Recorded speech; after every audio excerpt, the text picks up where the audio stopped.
empresarial con los temas de mayor impacto del país. Hoy nos convoca una conversación prioritaria: reforma laboral, cambios normativos y desafíos empresariales. Un tema que ha generado inquietudes y reflexiones profundas en nuestro entorno directivo y organizacional. La reciente sanción de la reforma laboral trae consigo transformaciones que impactan de manera directa la forma en que lideramos el talento, gestionamos nuestras relaciones laborales y estructuramos estratégicamente nuestras organizaciones. No es solo un cambio legal, es un cambio de enfoque que requiere preparación y comprensión para tomar acciones informadas. Sabemos que el entorno empresarial colombiano enfrenta múltiples desafíos, pero también sabemos que contar con información clara, oportuna y con visión práctica es una herramienta de poder ganar y tomar las mejores decisiones. Por eso agradecemos profundamente la participación de nuestros invitados especiales al panel de hoy. Andrés Eduardo Forero, representante a la Cámara. Andrés Felipe Torrado, abogado experto en Derecho Laboral y miembro del Foro de Presidentes. Ever Montero, presidente de Fedecoljuegos y miembro del Foro. Y Juan Manuel Ramírez, director de Blue 4.0, quien moderará este espacio. Con ellos abordaremos los principales ajustes introducidos por la reforma, su aplicación práctica y sobre todo los efectos reales sobre el tejido empresarial que lideramos. Estoy segura de que esta sesión nos dejará no solo respuestas, sino también pautas para acciones claras en nuestras organizaciones. Bienvenidos y gracias por su presencia activa en esta conversación fundamental para el futuro de nuestras empresas y de nuestro país. Muchísimas gracias y bienvenidos a todos.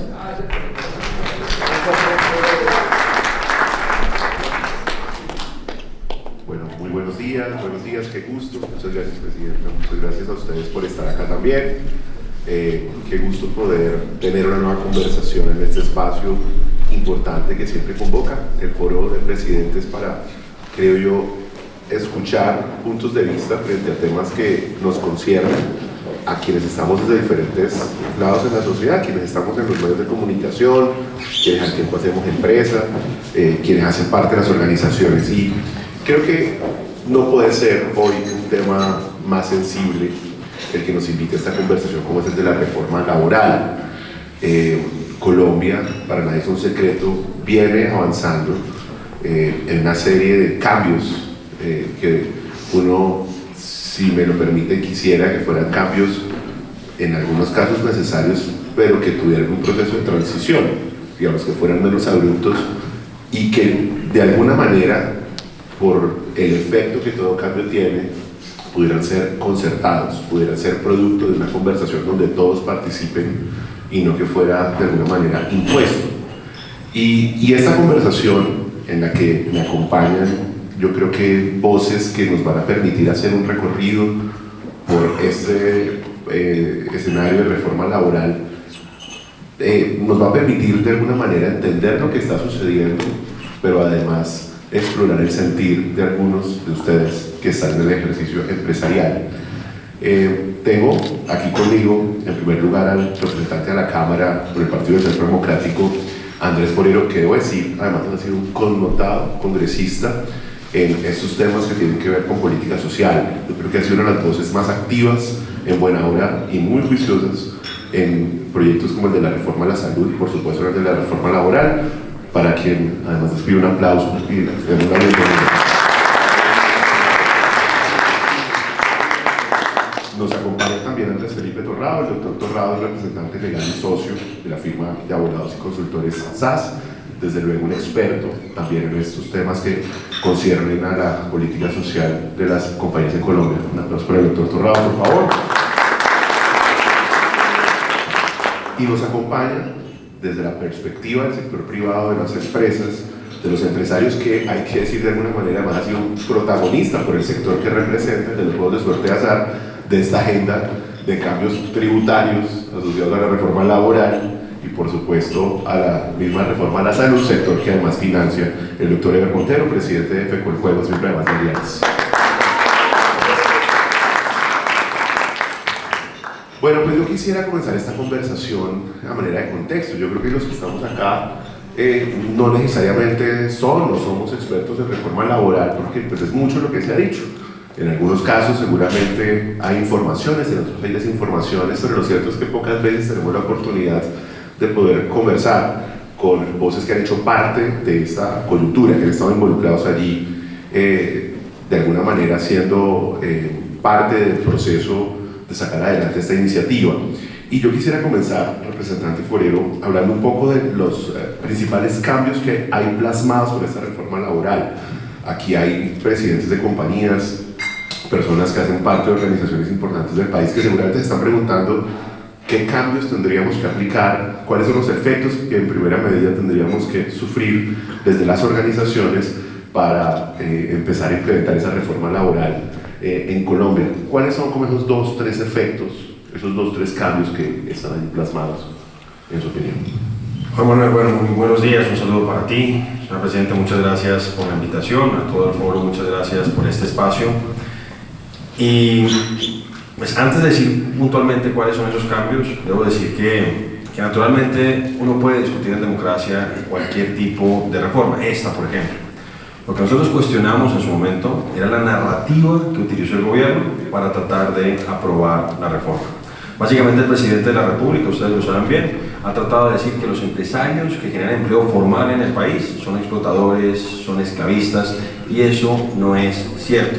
Eso es lo que nosotros tratamos de evidenciar en el Congreso de Colombia, y hoy se aprobó una reforma. Nosotros consideramos que puede tener unos efectos contraproducentes, que a pesar de las buenas intenciones que puede tener el gobierno nacional, pues realmente va a terminar afectando a quienes dice que quiere beneficiar. Entonces, digo eso porque es importante. Por ejemplo, entonces ahora no, el tema, y ya me meto en la pregunta de Juan Manuel, uno de los temas, yo creo que podrían ser 3 temas, y debo decirles, ahorita posiblemente podemos hablar sobre eso, que realmente logramos depurar muchísimo el proyecto inicial del gobierno. Hay que recordar que esta es la segunda reforma laboral. La primera reforma laboral la presenta el gobierno nacional en el primer semestre del año 2023 y se archiva por falta de aprobación en primer debate. Ahí, por ejemplo, tenía unas disposiciones que implicaban que una empresa que le prestara servicios a Ecopetrol, como un caso emblemático, pues básicamente tenía que tener los mismos beneficios para sus trabajadores que los que tenía Ecopetrol. Eso finalmente se terminó depurando. Ya ahorita vamos a hablar, si quieren, de todo el capítulo que finalmente logramos que se hundiera, pero les planteaba eso de que es importante que no dejemos que el gobierno gane esa narrativa. Entonces, una de las disposiciones, el tema del recargo nocturno. Antes de la reforma, y por ahora todavía, porque esa es una disposición que tiene 6 meses para entrar en vigencia, antes de la reforma y en este momento, el recargo nocturno en Colombia se paga desde las 9 de la noche, desde las 9 hasta las 6 de la mañana. Y entonces el presidente pues básicamente dice, no, es que en el año 2002 le quitaron los derechos a los trabajadores, eso es un retroceso, etcétera, etcétera, etcétera. Pero cuando uno compara al país con el resto de la región, uno se da cuenta que Colombia tiene el pago de recargo nocturno más alto, el segundo realmente, el segundo más alto de la región, 35%. Venezuela se paga el 30%. En países como Guatemala, como Chile, como Argentina, no se paga recargo nocturno. Entonces, yo no digo que no se tenga que pagar, pero planteemos las cosas en perspectiva. Y eso implica que a partir de 6 meses después de firmada y sancionada por parte del presidente, el recargo nocturno en Colombia va a tener que pagarse desde las 7 de la noche. Eso para los trabajadores formales que mantengan su empleo va a ser algo positivo. Eso no es algo que nosotros digamos, oiga, eso nos choca, no, qué bueno, eso, pero el problema es que las grandes empresas y medianas posiblemente puedan absorber ese incremento en los costos, pero las pequeñas y medianas, que son las pequeñas y medianas y las micro, que son la gran mayoría de las empresas en el país, posiblemente sí se van a ver afectadas, y eso puede implicar pérdida de empleos formales y puede disparar la informalidad, que ya es altísima en el país, 56%. Pero ustedes han visto que antes de la aplicación de la reforma, en todos los últimos informes de TANE, se hablaba de que 7 de cada 10 nuevos empleos creados estaban en la informalidad. Prácticamente eran rebusque, autoempleo, etcétera, etcétera. Con esto nosotros creemos que eso lamentablemente se va a agravar. Otra disposición relacionada también con este tema, el tema del recargo dominical. Hoy por hoy es falso lo que dice el presidente, no, y ahora eso ya además ya cambió, pero antes de la reforma el recargo era el 75%. Colombia hoy tiene el mayor número de días festivos en el continente o en la región, después de Chile solamente. Chile tiene 19, Colombia tiene 18. Hoy por hoy nosotros pagamos, antes de la reforma se pagaba el 75%, querían subirlo al 100%. Vuelvo a insistir, está bien que se dé la discusión, se puede plantear, pero sin esa narrativa falsa de que el empleador que genera empleos formales en Colombia es un explotador. Hoy por hoy está en 80%, subió de 75 a 80%, eso ya entró en vigencia, va a subir al 90% en un año y va a subir al 100% un año después. Y la otra disposición, que aquí es donde yo creo que es más evidente que esas buenas intenciones pueden finalmente terminar afectando a quienes quieren beneficiar, es el tema, y creo que es lo más pesado incluso de la reforma, es el tema de los aprendices del SENA. Por un lado, se aumenta la monetización. Antes de la reforma la monetización era de un salario mínimo, ahora es de 1.5 salarios mínimos. Empezó en la reforma con 2 salarios mínimos, se aprobó en la Comisión Séptima de Cámara en 1.8, se aprobó en la plenaria de Cámara en 1.5 y se quedó en eso. Pero el gobierno laboraliza el contrato de aprendizaje. Y con eso, que dice que quiere beneficiar a los aprendices del SENA, realmente los está dejando sin la oportunidad de formarse. Porque son muchas las empresas, yo he hablado ya con varias empresas que dicen en esas condiciones nosotros preferimos monetizar. Entonces, esa es la gran preocupación que nosotros tenemos. Ya de hecho con mi equipo de trabajo, desde antes de la aprobación de la reforma, empezamos a preguntar el número de aprendices del SENA, porque vamos a evidenciar que esa decisión, en lugar de beneficiar a esos aprendices que necesitan espacios de formación, los va a perjudicar. Ese sería, yo creo que Juan Manuel, un abrebocas. Creo que ese, bueno, por un lado implica una reforma tributaria encubierta para los trabajadores, porque van a tener que pagar más, para las empresas, perdón, porque van a tener que pagar más al SENA por cuenta de esto, o sea, hace más costoso el tema de la contratación, pero al mismo tiempo, vuelvo a insistir, perjudican a quienes quieren beneficiar, que en este caso son los aprendices. Qué bueno, pero creo que eso es una clase, ¿no? Creo que pocos tienen tan claro desde el Congreso de la República las implicaciones de este proyecto de reforma laboral. Doctor Tornado, avancemos un poco, profundicemos un poco y sobre todo pensando desde el lado de las empresas, que van a tener que empezar a hacer una suerte de organizar la arquitectura de sus compañías para poder seguir siendo empresas que tengan un retorno viables y además cumplir con la norma. De acuerdo. Yo lo primero que haría sería pues partir de la selección temática que hace Andrés y destacar lo que él mencionó en ese mismo orden para aterrizar en ese punto muy rápidamente. Tema número 1, la reforma inicial que se propuso era una reforma de tierra arrasada para las empresas, era entregarle a los sindicatos casi el control de las organizaciones, sentarlos en las juntas directivas, maniatar a las empresas en la negociación colectiva. La negociación unitaria me iba a tocar adherirme a la convención colectiva más onerosa y negociarla siempre con el sindicato más agresivo. Eso afortunadamente se desterró, habían unos ajustes en la parte colectiva del código sustantivo propuestos que eran una cosa salvaje. Hay que agradecerle al Congreso de la República haber desbastado, haber depurado todo eso. Las discusiones sabemos que fueron intensas, muchos de nuestros colegas en el Colegio de Abogados del Trabajo estuvieron activamente allá haciendo, digamos así, las aclaraciones que eran pertinentes. La selección temática que hace Andrés es totalmente pertinente. El impacto, el tema es obviamente recargo nocturno, el tema es dominical, tal vez mencionar algo de la pseudo rigidez que se agregó a la contratación a corto plazo con los contratos a término fijo.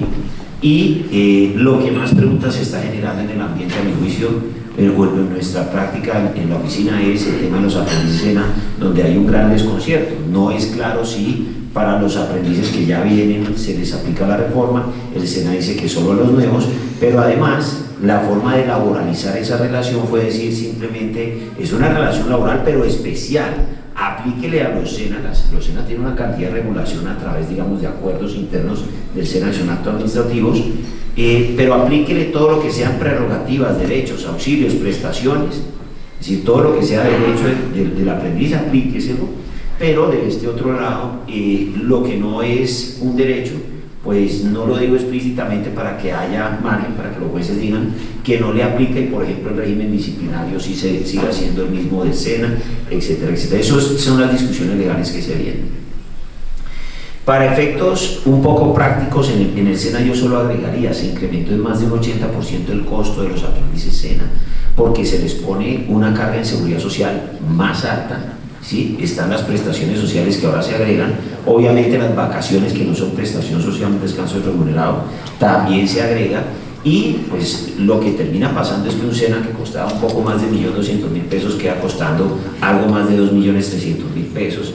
Y si lo monetizo, pues cuesta algo así como 2.100.000, pero ¿dónde está el tema si la diferencia está en 200.000 pesos y si yo lo traigo lo puedo aprovechar a él? Respuesta, en que no se me vuelva un dolor de cabeza administrativo, el tema de la rigidez, los costos invisibles y la problemática en materia de administración de personal. Ahí es donde está la información suficiente para que cada quien tome su decisión. Si yo tengo una organización que tiene unas prerrogativas laborales generosas, ese aprendiz SENA de hecho me va a costar mucho más. Por eso muchas personas, a pesar de que la diferencia económica son 200.000 pesos, están diciendo, yo en mi organización lo que voy a hacer es simplemente monetizar la cuota, y si yo monetizo la cuota, en ese sentido es donde cobra todo, digamos, se materializa la idea de que esto es un impuesto nuevo, se crece un impuesto nuevo. Monetizar la cuota SENA es un impuesto. Hasta en entidades públicas, que también aplica la cuota SENA, estamos discutiendo en este momento cuota SENA con el SENA, porque se ha vuelto una cosa casi de maestría entender cómo funciona eso para efectos prácticos. En materia, digamos, de implementación en las empresas, lo digo rápidamente para entregar la palabra, ¿qué hay que hacer? Uno, capacitar a los equipos internos. Usted tiene que capacitar a su equipo de administración de personal y su equipo de nómina, si es que son equipos distintos al interior de la organización. Punto número 2, revisar checklist, qué de la reforma me aplica y qué no. Hay cosas que sí aplican a todo el mundo, hay cosas que no. El tema del SENA nos aplica a todo el mundo, el tema de la jornada dominical no a todo el mundo, el tema de los recargos nocturnos a algunos sí y a otros no. La contratación a corto plazo nos aplica a todos.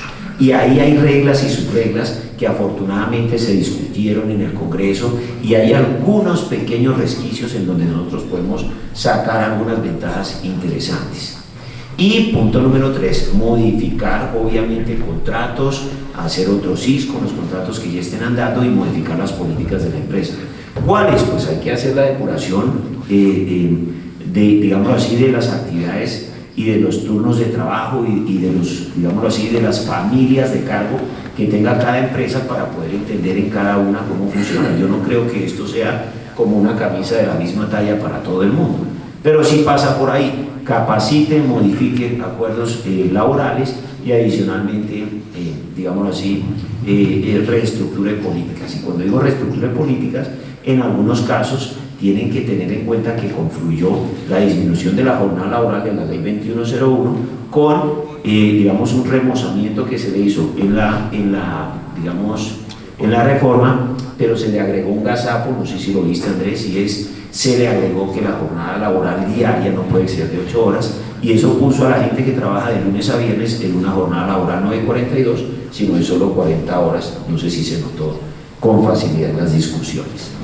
Entonces sí, hay muchas cosas que hacer, muchas cosas que atender con digamos, profundidad. Me da pena sentarme más en la palabra, la devuelvo, podemos detallar cuanto ustedes quieran de esto. Y hay algo que quiero decir antes de avanzar en la conversación, es que vamos a tener un espacio de preguntas, ¿no? ¿No es así? Tenemos un espacio de preguntas, esperamos no supere la media hora, para que ustedes vayan pensando también sobre esta conversación, cómo se puede aplicar a las organizaciones o los sectores que ustedes representan, y lo haremos ahora, una vez estemos terminando esta sesión de preguntas. Doctor Eber, usted, como lo decía yo al comienzo, representa un sector que ha sido más bien sensible, que si quiere un presidente de la República puesto de moda, como es el de los juegos de suerte de azar. Entonces, reforma tributaria, lo ve uno usted en la conversación, reforma a la salud, lo ve usted en la conversación, y ahora reforma laboral, sucede lo mismo. ¿Cuál es el sentir desde los empresarios que hacen parte de esta actividad en relación con esta reforma?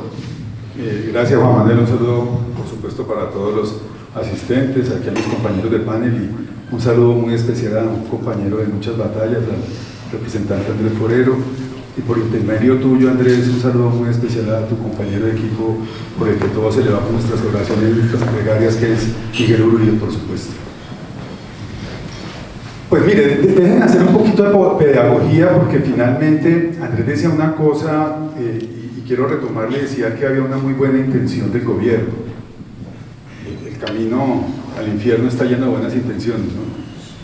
Y yo en las buenas intenciones del gobierno, perdónenme, pero creo poco porque finalmente este ha sido un sector que ha sido muy maltratado, un sector que es estigmatizado, un sector que es absolutamente desconocido, un sector que en el artículo 336 de la Constitución Política Colombiana creó un monopolio de los juegos de suerte de azar con el único fin exclusivo y es generar recursos para la salud de los colombianos.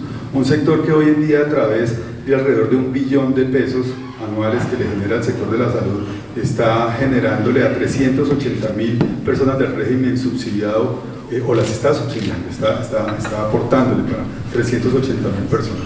Es un sector que realmente tiene unas grandes dificultades, pese a que es un sector en que se tiene en el imaginario seguramente de muchos, no solamente temas de valor, que lo miden por temas de valor, sino por un tema de desconocimiento y algunos lo asocian con esos temas de las películas y de Hollywood y de Las Vegas y finalmente es un sector que está compuesto en su gran mayoría, sobre todo los localizados, que son los que se encuentran físicamente en alguna parte, por alrededor de 95% de pequeñas y medianas industrias que de alguna manera son las que más afectadas están con estas reformas.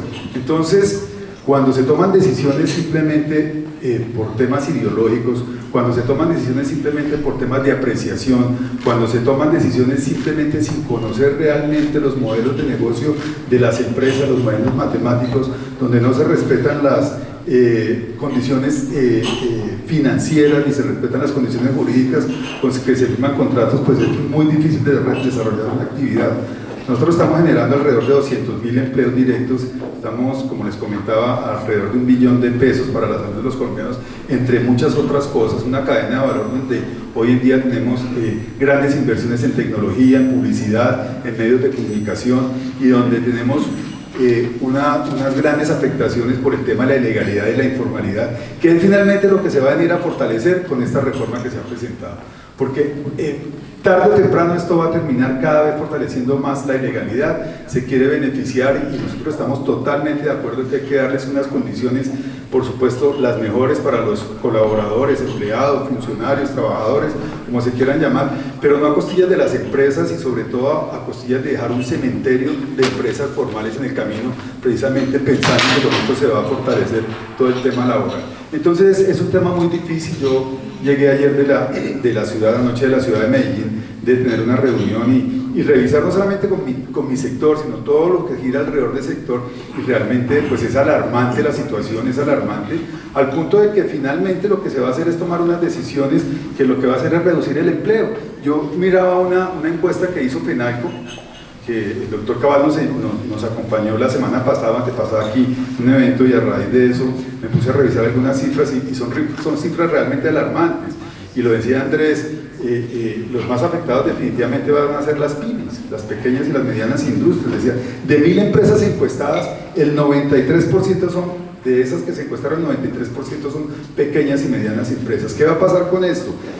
Son unas cifras que uno dice que preocupan. El 35% van a reducir su nómina. El 35%, ¿dónde va esto a llevarlo? Lo que se dijo, lo que dijo en el Congreso, lo que se advirtió en muchas foros que asistimos. Yo tuve la oportunidad de estar sentada en el despacho de la ministra y advertir cómo iba a ser esta afectación para las entidades o las empresas que trabajamos con horarios extendidos en nocturnos y fines de semana, que no solamente los juegos de suerte de azar, porque finalmente los juegos de suerte de azar pues dicen, eso no hace parte de la canasta familiar, eso no tiene ninguna trascendencia, nadie piensa en los empleos que se generan, en la dinamización de la economía, nadie piensa en eso, sino que simplemente es, como lo dijo el presidente y lo dijo el ministro de Hacienda, un vicio que está en la Constitución Política Colombiana. Pero hay otra cifra también que me preocupaba, y es el 52% no aumentará la nómina. Fíjense esto, hay un cambio de horario y ya estamos buscando como la comba al palo, como decimos. ¿Qué vamos a hacer las empresas? Pues nosotros tenemos que mirar cómo nos volvemos sostenibles y cómo esa competitividad que se está afectando la mantenemos. Y entonces, ¿qué se está decidiendo hacer? Pues un cambio de horario. Alrededor del 23% de estas pequeñas y medianas empresas van a hacer un cambio de horario. Reducción de personal, ya se los acabo de decir. Automatización de procesos, toca mirar cómo se automatizan procesos. ¿Y eso a qué lleva? A que se reduzca personal. El 19%, que estas pequeñas y medianas empresas no son grandes contratantes de aprendices SENA, pero el 19% está pensando que todos estos muchachos aprendices, pues simplemente habrá que mirar qué se hace con ellos y cómo se saca. Y para no ir más allá, yo oía también un tema ayer que me dejó preocupado, y tal vez lo discutíamos antenoche con algunos de los miembros del foro, y es la informalidad. Cómo se va a fortalecer y cómo va a crecer. Fíjense que ya están pensando muchas empresas de estas que tienen que subsistir y tienen que ser competitivas. Mirar qué hacen. ¿Qué van a hacer? Todos estos inmigrantes ilegales que no tienen documentación, que tienen necesidades, pues los van a empezar a contratar para evitarse todo el tema de la rigurosidad que hay ahora en la aplicación de esta reforma laboral. Entonces, pues el camino al infierno, ahí está, las buenas intenciones ahí están plasmadas en un gobierno realmente que no entiende al sector empresarial, que no le importa al sector empresarial, que lo único que le importa es hacer un populismo pensando en intereses muy particulares. Y les voy a dar una última reflexión para seguir el consejo de mi doctor Torraba, que no quedarme con el uso de la palabra. Y es, nosotros tenemos que hacernos una pregunta. ¿Vamos a aguantar? O la pregunta es, ¿realmente vamos a aguantar otra reforma tributaria como la que se viene? Por lo menos nosotros claramente no, pero la pregunta no debe ser esa. La pregunta es, ¿el país está preparado para defender al sector productivo? ¿El país está preparado para defenderlos a todos y cada uno de ustedes que se levantan por las mañanas a abrir sus empresas, a generar empleo? ¿El país está preparado para eso? Esa es una pregunta que nosotros debemos dejarla, y definitivamente nosotros como sector empresarial es mucha la responsabilidad que tenemos que asumir, no individualmente. Si nosotros no logramos juntarnos en muchas de las cosas que tenemos que juntarnos para apoyar realmente unos candidatos al Congreso de la República que nos dé garantías, para mirar a ver cómo cambiamos y nos dé un presidente que nos dé garantías al sector empresarial, va a ser muy difícil continuar desarrollando nuestras actividades. Doctor, gracias por el balance, y me permite entonces poner sobre la mesa, yo creo que una pregunta de fondo que creo que alguien la mencionó ahora cuando comenzábamos, y es cómo lograr ese equilibrio entre algo con lo que yo creo que aquí nadie está de acuerdo, que es equilibrio, lograr garantizar esos derechos laborales, ¿cierto? Y de alguna manera, si se quiere, profundizar en ese ejercicio, pero al tiempo garantizar que las empresas y los sectores productivos sean viables, porque ese es el reto. El reto es lograr un punto medio y no que haya un desequilibrio. ¿Cómo lograr, digamos, ese punto medio, representante? O sea, aquí siempre pensando obviamente en el bienestar de los trabajadores, que creo que es indiscutible, pero al tiempo en las empresas para que sean viables. ¿Cuál es el punto medio? No, por eso yo empecé mi intervención hablando de esa narrativa que ha tratado de instalar el gobierno nacional. Y lo primero es tratar de ser leales en el debate. Lo que ha hecho el gobierno nacional no ha sido pues, un ejercicio de lealtad argumentativa. Les vuelvo a plantear el tema, por ejemplo, del recargo nocturno, el segundo más alto de la región, solamente después de Panamá, el tema de las licencias de paternidad, que lo querían subir en el proyecto original de hoy son 2 semanas, que son el número más alto de la región, licencias de paternidad, lo querían subir, si no recuerdo mal, era a 82 semanas. Finalmente eso se terminó archivando, se terminó eliminando en la Comisión Cuarta de Senado, y se había bajado a 4. ¿Cómo? 18 semanas. Perdón, sí, 18 semanas, eran 14 días y 84, 82 días, toda la razón, y ahí fue donde me pifié. Pero sí, ya tampoco era tan excesivo de parte del gobierno nacional. Pero sí, ahí cambié días con semanas, ahí me confundí, eran 14 días y 84, 82 días lo que estaban pretendiendo desde el gobierno. Pero entonces hay una cosa que es importante volver a insistir en ello, y esta es una reforma que lo reconocía la propia ministra del Trabajo, Lo reconocen algunas de las personas. Ayer creo que salió en la República no recuerdo si fue en la República, en uno de los diarios de aquí del país, salía un miembro del gobierno diciendo que efectivamente la reforma no está pensada para combatir la informalidad. Y la informalidad es uno de los grandes problemas del mercado laboral colombiano. Hoy por hoy el 56% de las personas que trabajan en el país lo hacen en condiciones de informalidad. ¿Eso qué significa? Que el tema del recargo nocturno, el tema del recargo dominical, pues es algo que no los va a beneficiar a ellos. Ellos están en la informalidad y de hecho nosotros sentimos que lamentablemente esta reforma, en lugar de permitir y crear las condiciones para que esas personas que están en la informalidad salgan de la informalidad y puedan estar siendo beneficiadas por este tipo de medidas, pues lo que va a hacer es que va a aumentar a esas personas en informalidad o en desempleo. Entonces, debo decir, con todo lo crítico que yo he sido de la reforma, que quizá hay una cosa positiva, que es el tema del capítulo de las plataformas digitales. Y un poco lo planteo a propósito de la pregunta que me hace Juan Manuel. Ahí sí hubo un ejercicio de concertación con los actores de ese mercado laboral, tanto con los domiciliarios como con las plataformas digitales. Y ahí se logró algo interesante. Nosotros desde el Centro Democrático, desde el periodo anterior, cuando el presidente Uribe era congresista, habíamos planteado la posibilidad de cubrir, no a través de un contrato laboral propiamente tal, pero sí lograr el cubrimiento de la seguridad social de esos domiciliarios. Y eso, por ejemplo, se logró. Ahí se logró un ejercicio de concertación, en el resto no. Yo creo que todos recuerdan que al principio, doctor Torrado, con la primera reforma, se supone que había una mesa de concertación. Y lo que yo he entendido de Aldous Backmaster es que habían concertado un texto. Él va a la casa de Nariño, aparece en la foto y se sorprende cuando lee el texto y dice, esto no es lo que nosotros habíamos concertado. Entonces, por un lado, lealtad, por otro lado, realmente consultar a todos los actores y, como decía el doctor Torrado, que inicialmente este proyecto era un pliego sindical, o sea, era un pliego de peticiones sindical. Nosotros, vuelvo a insistir ahorita, seguramente en alguna de las preguntas que viene después puedo hablar un poco más en extenso de lo que venía y lo que logramos hundir y eliminar, pero esta es una reforma que no consulta la realidad laboral del país, no consulta las problemáticas que tiene el mercado laboral.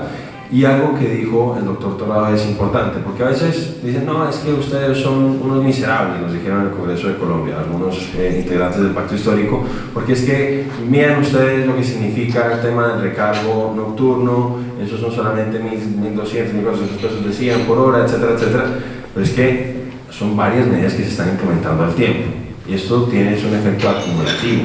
Entonces, por un lado está el tema, lo decía el doctor Torrado, ya estaban haciendo un esfuerzo importantísimo los empresarios en la aplicación de la Ley 2101 del año 2021, que implica la reducción sistemática y progresiva de la jornada máxima laboral semanal. Hoy ya estamos en 44 horas, el próximo año vamos a estar en 42 horas. Eso ya implicaba un gran esfuerzo para los empresarios colombianos. Y ahora se le suma el tema del recargo nocturno, el tema del recargo dominical, algo que no hablamos, pero que también es una de las disposiciones que está en la reforma. Y yo obviamente creo que como sociedad nos tenemos que hacer cargo de las personas que están en situación de discapacidad, pero no estoy seguro que eso corresponda a asignárselos como responsabilidad prácticamente exclusiva a los empresarios del país, porque ahora va a haber una obligación de contratación de 2 personas en situación de discapacidad por cada 100 trabajadores hasta 500, y después de 500, si una empresa tiene más de 500, 1 por cada 100 adicionales. Entonces, podemos insistir, yo sí creo que como sociedad nos corresponde a todos hacernos cargo de esas personas en situación de discapacidad, pero no sé si eso tiene que ser una responsabilidad que tenemos que asignarle a las empresas que tienen tantas otras responsabilidades. Entonces, todo eso, si ustedes se dan cuenta, es un tema acumulativo y hace que sea más complejo, que se puedan cumplir todas estas obligaciones. Entonces, yo espero que las grandes empresas cumplan. Seguramente muchas de ellas, estos incrementos en los costos, los van a tirar a precio. Es decir, esto va a tener efectos inflacionarios en esas grandes empresas, pero las pequeñas y medianas y las micro no tienen esa posibilidad. Lamentablemente algunas, como decía Eber, van a tener que salir de personal, que ya no se van a ver beneficiados por el recargo nocturno ni por los recargos dominicales, y algunas de ellas se van a ir a la informalidad, y algunas van a automatizar. Por ejemplo, yo ayer veía, no sé si es una noticia real o no, pero ya me lo habían advertido algunos gremios, por ejemplo el gremio de la seguridad, el gremio de las bombas de gasolina, posiblemente con estos incrementos acumulativos, vuelvo a insistirles, son muchos que se están acumulando, van a decir, oiga, mire, nos conviene mejor hacer un ejercicio de inversión en automatización porque esto se está haciendo insostenible. Entonces, ahí otra vez, y yo también siempre digo eso que dice Ever, el camino al infierno está pavimentado de buenas intenciones, y en este caso el gobierno, también coincido con Ever, tampoco le creo de todas las buenas intenciones. Gracias, representante. Doctor Torrado.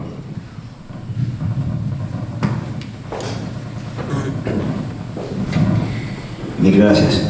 ¿Cómo nivelar un poco, neutralizar las cosas? ¿Cómo nivelar la cancha? Aquí han pasado varias cosas muy delicadas y yo creo que hay que trabajar en varios frentes y varios actores tienen que ser los que trabajen. Vamos a decir que a nivel político es muy importante que se mantenga un balance aceptable, digamos, de los discursos. Pero nosotros, lo decía Andrés, a los empresarios se les está señalando de esclavistas. Y esa era la imputación que se hacía, so pena de que no se, o mejor, en el caso en que no se accediera a la reforma laboral. Es que tiene que decirse, ganas de reforma laboral el Congreso en términos generales tenía muy pocas y casi ninguna. Sí, esto fue casi un chantaje, y eso también quisiéramos más adelante escuchar las palabras de Andrés, porque fue casi novelesco la forma en que sucedió todo, es decir, una manipulación que surge en el seno del gobierno, en la entraña más profunda del gobierno, con mucha habilidad, casi como si fuera, lo digo yo, una novela, se pone entre la espada y la pared al Congreso y dice, no me apruebas esto y mira todo lo que viene con este tema del referendo, etcétera, etcétera. Obviamente la forma en que lo interpreta un congresista es mucho más nítida y sabe lo que eso significa para efectos prácticos, y en el camino se nos señala, insisto yo, de que entonces lo que queremos es unas relaciones laborales esclavistas. No, ese discurso no se puede aceptar. Aquí sigue habiendo primas, cesantía, intereses de cesantía, vacaciones, recargos, régimen disciplinario con garantías, libertad para negociar condiciones laborales a nivel sindical, etcétera, etcétera. Aquí, digamos, garantías laborales las hay tantas que es difícil enumerarlas, son enormes. Y aquí lo que se estaba pidiendo eran unos pequeños ajustes, luego no era razonable el discurso con el que nos estaban poniendo entre la espada y la pared. Eso hay que reivindicarlo, hay que neutralizarlo, eso es trabajo naturalmente del Congreso y sus actores, pero es importante que incluso los partidos de centro que han sentido un poco esta presión también ayuden un poco a neutralizar el ambiente. Los empresarios debemos, digamos así, también reivindicar un poco nuestra propia reputación a nivel comunicacional, porque se nos está, digamos así, estigmatizando con toda claridad. Y ya a nivel más profundo, a nivel normativo, dígase, yo veo ahí un par de cositas que sí nos dejaron las discusiones, en las que, digamos, yo veo la mano de los congresistas que atajaron un poco los temas. Le hace, por ejemplo, que las reglas de la contratación a corto plazo, en eso de que yo puedo contratar máximo hasta 4 años contratos a término fijo, ahí hay algunas cositas que son más convenientes que antes, hay que descubrirlas y capitalizarlas. La prórroga de los contratos a término fijo inferiores a 1 año, cuando es una prórroga acordada, es más flexible que antes. Eso podría capitalizarse en muchos casos. El caso del dominical, el régimen de dominicales, yo no sé si te diste cuenta, pero creo que ellos, me refiero al partido de gobierno, después de consumado todo, se querían pegar un tiro con este tema, porque se dieron cuenta que al desanclar conceptualmente el descanso obligatorio del dominical, uno puede acordar con un trabajador que su descanso obligatorio será cualquier día a la semana. Y si la persona descansa, por ejemplo, los martes y trabaja el domingo, ese domingo no tendrá recargo dominical, sino solo cuando excepcionalmente trabajen los martes. Luego, ahí hay números, ahí hay cosas que se pueden capitalizar, digamos, con mucha claridad.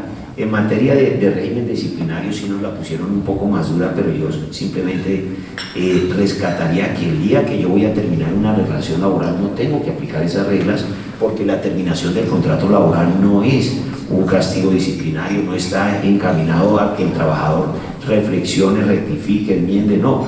La terminación del contrato laboral tiene una connotación conceptual distinta en la jurisprudencia de la Sala de Casación Laboral de la Corte Suprema. En consecuencia de eso no tengo que esperar los 5 días que nos metieron ahí en los procesos disciplinarios para ejercer el despido. Eso es importante que seamos conscientes de eso, porque cuando la cosa tiene cara de despido, una escuchadita rápida, un acta de que hubo una diligencia y se va. Si va a haber llamado a atención, suspensión, pues ahí sí, respetar esas garantías. Hay varios otros temas pequeños en la filigrana de la letra menuda de la reforma que se pueden capitalizar. Yo diría que estos son como los principales. Avancemos, doctor Eber, para terminar esta ronda de preguntas, y ahora quiero ponerles unos temas más específicos para cada uno de los que ustedes representan y abrimos el espacio para las preguntas. Yo no sabría cómo nivelar, Juan Manuel. Yo quiero abordar un poco al tema del análisis del sector nuestro. Se crea el monopolio de los juegos de suerte y azar y con un impuesto directo del 15% sobre los ingresos netos. 15% que no lo tiene ninguna otra actividad. ¿Okay? Se le ocurre al gobierno colocarnos un 19% de IVA al depósito. Se supone que el IVA es el impuesto al valor agregado. El depósito es simplemente cuando alguien deposita un recurso y ni siquiera lo ha empezado a utilizar, ya tiene un impuesto sin utilizarlo. Esto porcentualmente significa la sumatoria de esos impuestos, que es el 66% de los ingresos. Dígame, ¿qué empresa funciona con el 66% de los ingresos? Ninguna. ¿Qué industria? Fuera de eso nos colocan el anticipo de renta que nos afectó a todos.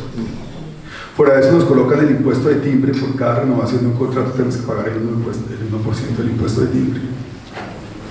Fuera de eso se viene esta reforma laboral, que nosotros, cifras más, en el 2024 estábamos pagando por salarios alrededor de 1.148.000 millones de pesos.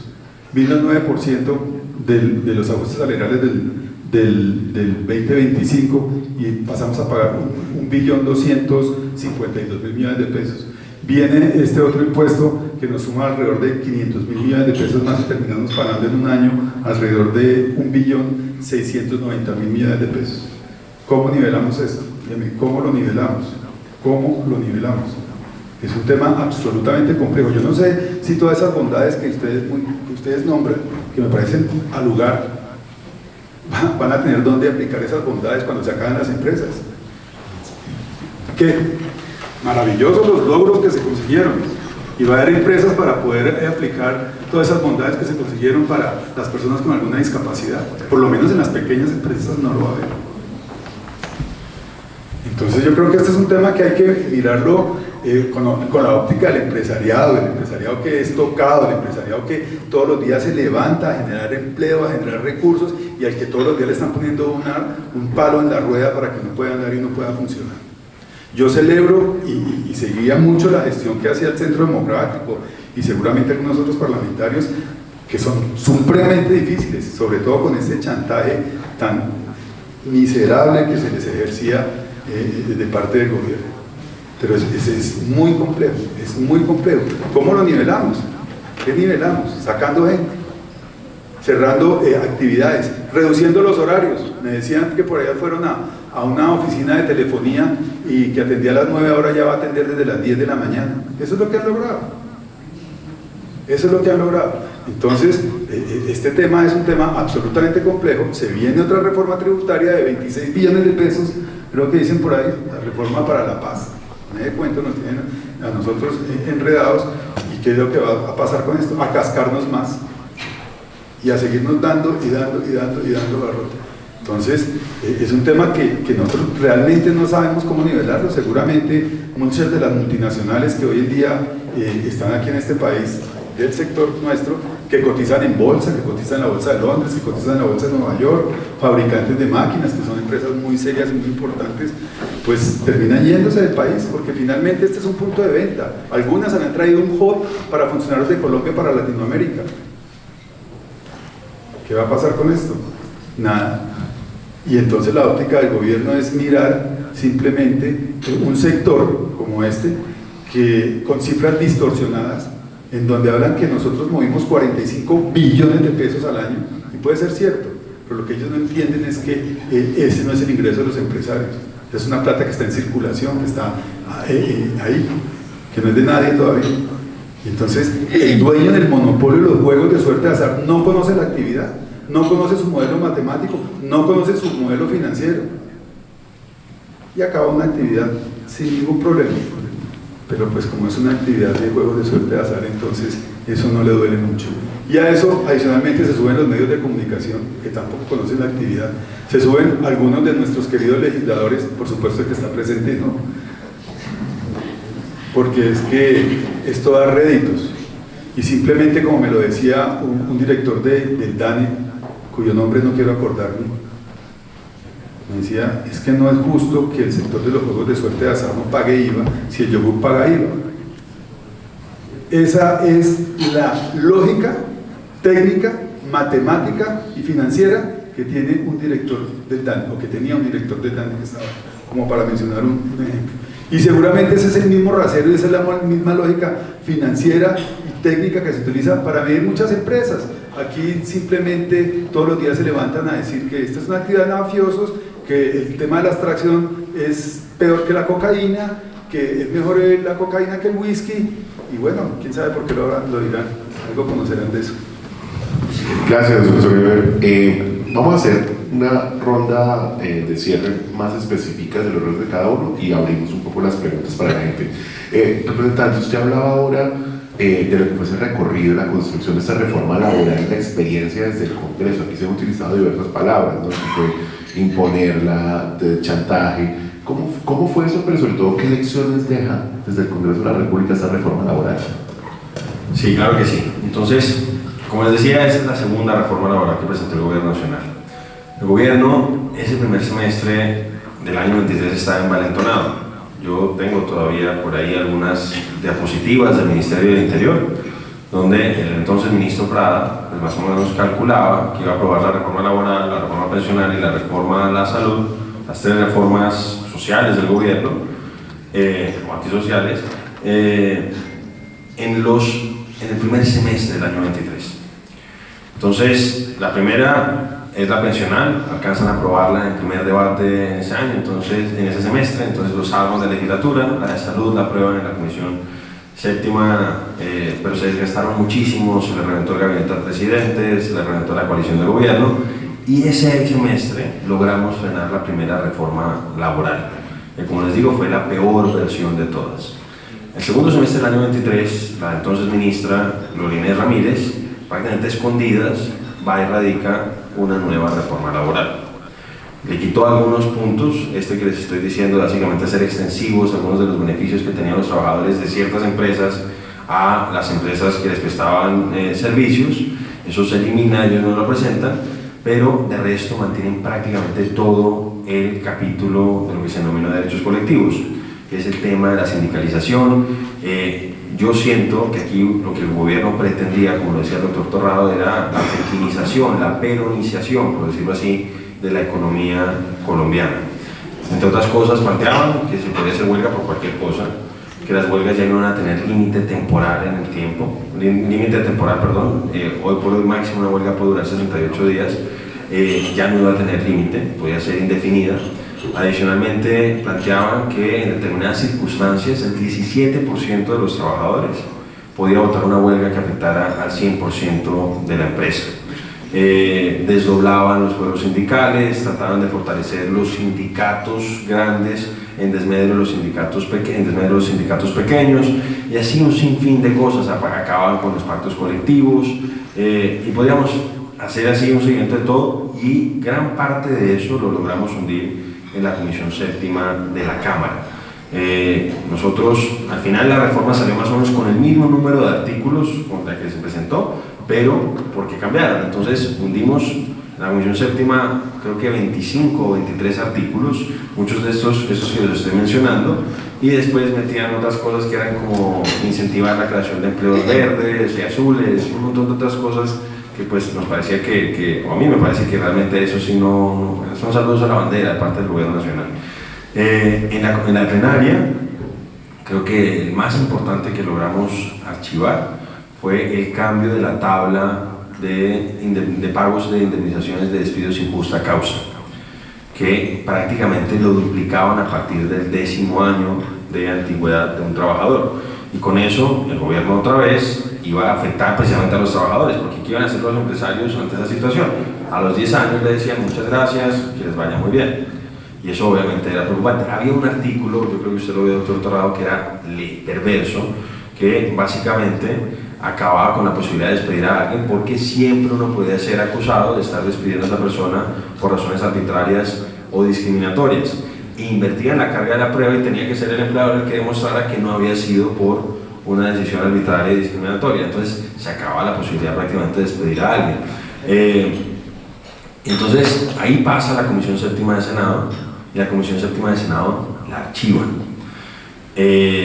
Y se dan una pelea grande, los senadores pues los satanizan por completo. Yo les digo, a mí también, por ejemplo, a mí me recusaron, Rabuso me recusó, mi familia tiene una empresa de tuberías de PVC, nos hicieron una campaña de desprestigio, algunas personas que están en cuentas digitales cercanas al gobierno trataron ahí de acabarnos, de destruirnos moralmente, pero pues nosotros consideramos que esa no era una buena reforma y seguimos adelante.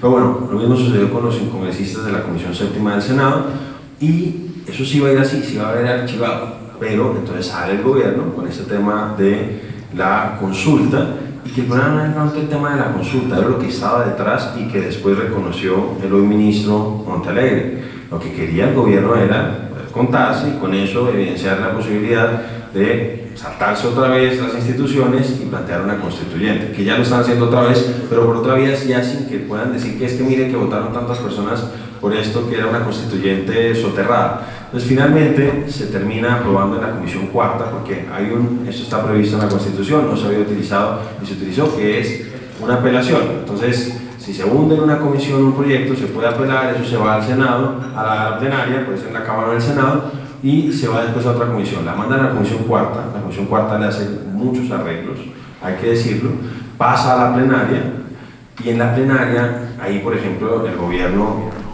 jugó mal y se le cayeron otros artículos porque decidió archivar algunos artículos en la discusión de la plenaria del Senado. Entonces empezaron un tema, por ejemplo, de nuevas garantías sindicales, que tenía un montón de otras cosas, de pasar información, trataban de acabar con los pactos colectivos por la puerta de atrás, etcétera, etcétera, y el propio partido de gobierno archiva esos artículos con la ilusión de que en la conciliación quedara el artículo de la Cámara.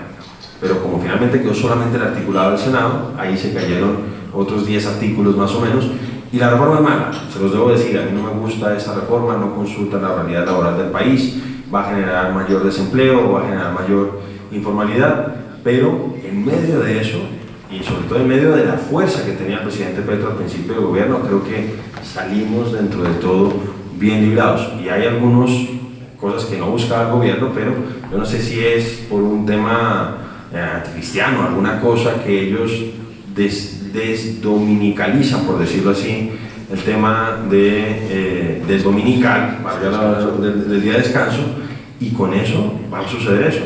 Por ejemplo, van a perjudicar, estamos en un club, los empresarios pueden llegar a un acuerdo que el día de descanso va a ser el lunes y entonces el domingo ya no van a tener que pagar el dominical. O sea, le hicieron un flaco favor a los trabajadores con eso que ellos también hicieron. Entonces, doctor Eber, nosotros no consideramos que esta sea una buena reforma, salvo por ese tema particular de las plataformas digitales. Creo que es una reforma compleja, va a hacer que sea más difícil que inviertan en el país personas que estaban pensando en traer, por ejemplo, call centers, etcétera, etcétera, van a ir seguramente a otros lugares del continente. Personas que estaban pensando en invertir, empresas que estaban pensando en invertir, seguramente lo están pensando 2 veces. No es una buena reforma, nosotros lo hemos dicho, estábamos dispuestos incluso a ir no a las urnas porque no íbamos a participar, pero decir a la gente por qué era inconveniente hacerlo, a pesar de que en términos políticos no es muy atractivo decir, oiga, no hay que pagar los recargos dominicales los recargos nocturnos desde las 7. Eso es difícil plantearlo, pero nosotros consideramos que debemos hacerlo porque es que no hay que caer en el populismo. Pero más allá de eso, yo creo que sí nos salvamos de una reforma muy grave. Y a propósito de lo que dice Eber, y también sosteniéndolo, yo espero que no se apruebe esa reforma tributaria. No puede ser que el presidente haya aumentado la retención en la fuente, de manera completamente arbitraria, antitécnica y antieconómica, que adicionalmente hayan decidido suspender la aplicación de la regla fiscal y ahora nos digan que no tienen plata y que necesitan una nueva reforma tributaria. Eso no tiene ninguna presentación y yo espero que las comisiones económicas del Congreso nuevamente archiven el proyecto que esté presentando el gobierno. Gracias, representante. Doctor Torrado, hablemos de los riesgos legales y reputacionales para una empresa que por alguna razón no logre cumplir, así sea parcialmente, esta reforma laboral. Bueno, los riesgos laborales giran en torno, primero, a una obviedad, y es que los trabajadores demanden. ¿Qué va a pasar cuando el trabajador que no reciba los recargos actualizados, como lo dispone la nueva norma, demande a la empresa? Pues se va a aplicar la demanda, o mejor, se va a aplicar una condena, que es la condena que en materia laboral siempre tenemos los asesores de empresas, y es la del artículo 65 del Código Sustantivo. Yo siempre a los clientes les recomiendo, oiga, con los temas de remuneración no se juega, ni con horas extras, ni con recargos. ¿Por qué? Porque eso genera unos salarios caídos hasta por 2 años, e incluso cuando no se ha terminado la relación laboral y eso ha incidido en el impago correcto de las cesantías, pues hay otra moratoria que corre desde antes. Luego pueden haber condenas muy onerosas. El Ministerio de Trabajo pues también está encima del tema. El Ministerio de Trabajo se supone que van a contratar a 1000 inspectores de trabajo. Quiero ver que sean 1000, quiero ver que los contraten, quiero ver que el ministerio sea, digámoslo así, eficiente en ese proceso. Quiero verlo, pero no lo deseo, ¿sí? Y tengo mis serias dudas. Y si eso pasa, lo que van a venir son sanciones económicas de hasta 5.000 salarios mínimos para las empresas que no hagan las adecuaciones pertinentes. El Ministerio de Trabajo no tiene competencia para decidir casos individuales concretos, pero sí tiene competencia para sancionar empresas que no incorporen como políticas el cumplimiento de este tipo de disposiciones. Y obviamente hay unas normas en el CEPACA, en el Código de Procedimiento Administrativo, que definen cómo se debe parametrizar ese tipo de sanciones. No es que de entrada a mí me van a poner una sanción de 5.000 millones de pesos, no, esas sanciones normalmente uno las ve de 10, 15, 20 millones de pesos por primera vez, pero llegan por no hacer ese tipo de adecuaciones. Y el día de pasado mañana, pues seguramente la DIAN y la UGPP van a venir a, digámoslo así, a lo propio eventualmente si no se hacen las adecuaciones correspondientes. Una parte de toda esta historia tendrá que definirla el Ministerio de Salud, que es el que reglamenta la planilla integral de liquidación de aportes PILA, y tiene que hacer las adecuaciones que todavía no se han hecho para cumplir con los ajustes en la seguridad social, por lo menos de los aprendices SENA. Eso también viene el día de pasado mañana. Eso es lo que, digamos, los riesgos en concreto a los que se exponen las organizaciones que no adecúen este tipo de disposiciones. Y recapitulo, lo que hay que hacer es, de nuevo, 1, capacitar a los equipos internos; 2, adecuar las políticas de la empresa; y 3, bajar a los acuerdos individuales, remozar o renovar los contratos de trabajo, suscribir otros CIS que definan acuerdos particulares sobre la nueva norma con los trabajadores. Finalmente, doctor Eber, hablemos del rol que ahora deben cumplir los líderes empresariales, pues dada esta reforma. Un poco mirando de manera general a los distintos sectores productivos, ¿cuál debe ser ese rol de los líderes hacia adelante? Pues mire, por supuesto tenemos que mirar cómo adaptarnos y sin lugar a dudas cumplir la ley. Ese es un principio que no es negociable. Seguir buscando diálogos con el gobierno, pues realmente es muy difícil. Cuando el gobierno a través del DANE sacó una cifra distorsionada de los 43 billones de pesos que dijo que tenía ingreso este sector, y nosotros les hicimos caer en cuenta que no eran 43 billones de pesos, sino 2.9 billones de pesos de ingresos, para descontar todo lo que son las cargas operacionales y todo lo que pues implica el funcionamiento, y hacerlo esto es muy complejo, sobre todo con este gobierno, que hoy en día logramos sentarnos con un ministro de Hacienda, le logramos como medio hacer entender de esta actividad, pero que finalmente el ministro termina diciendo que lo entiende, pero que no puede hacer nada porque es una orden del presidente, no importa el modelo de negocio ni la matemática. Y cuando hemos logrado tener algún avance, a los 8 días cambian el otro ministro, o cambian el ministro, o cambian el viceministro. Dime, ¿cómo genera uno una confianza con las instituciones y con el gobierno? cómo se genera un diálogo abierto, claro y definitivo para mirar estos asuntos. Es absolutamente complejo. Nosotros, ¿qué hemos tratado de hacer? Nosotros hemos tratado de llegar a la institucionalidad de este país, hemos tratado de buscar las cortes, que creo que hacerle un reconocimiento al doctor Ibáñez de la Corte Constitucional, que es un hombre que realmente entiende la empresa, que entiende la industria, que defiende los sectores productivos del país y que de alguna manera nos tenemos abandonado parte de la institucionalidad, porque nosotros nos quedamos mucho en los pasillos, nos quedamos mucho en los corredores, pero finalmente no apoyamos estas decisiones que salen de esta institucionalidad a veces, y ellos se sienten de alguna manera solos en estas luchas, porque las bodegas de datos, perdónenme que yo mencione tantas cosas, pero es que son tantas cosas que no quisiera decir que es complejo, los acaban y los atomizan cuando sacan una decisión que al gobierno no le gusta. Y yo creo que ahí es donde nosotros también tenemos que empezar a actuar y empezar a respaldar la institucionalidad de una manera mucho más decidida y mucho más clara a través de nuestras redes, llevando la información clara a nuestros colaboradores, a nuestros usuarios, a nuestros círculos sociales. Creo que el tema de la narrativa de nosotros se nos ha quedado en los clubes, se nos ha quedado en los pasillos y se nos ha quedado con las partes más cercanas, y eso hay que hacerlo y eso hay que trabajarlo. Nosotros tenemos que llevar un mensaje diferente y un mensaje de esperanza. Porque yo todo esto que les he dicho, pese a la situación tan compleja que estamos, siempre mantenemos la esperanza y vamos a seguir empujando esto. Esperemos que esto muy pronto cambie, y seguramente el cambio también va a ser muy duro. Nosotros le hemos ofrecido al gobierno que busquemos indicadores de sostenibilidad, que lo busquemos, no tenemos ningún problema. Si hay posibilidades de aportar más, lo aportamos con todo el gusto. Lo que pasa es que ¿a dónde se están yendo esos dineros que se están aportando? ¿Qué está pasando con esos recursos? ¿En dónde se están guardando? ¿Con qué fines se están yendo? ¿Con qué fines son todas estas reformas que se están planteando?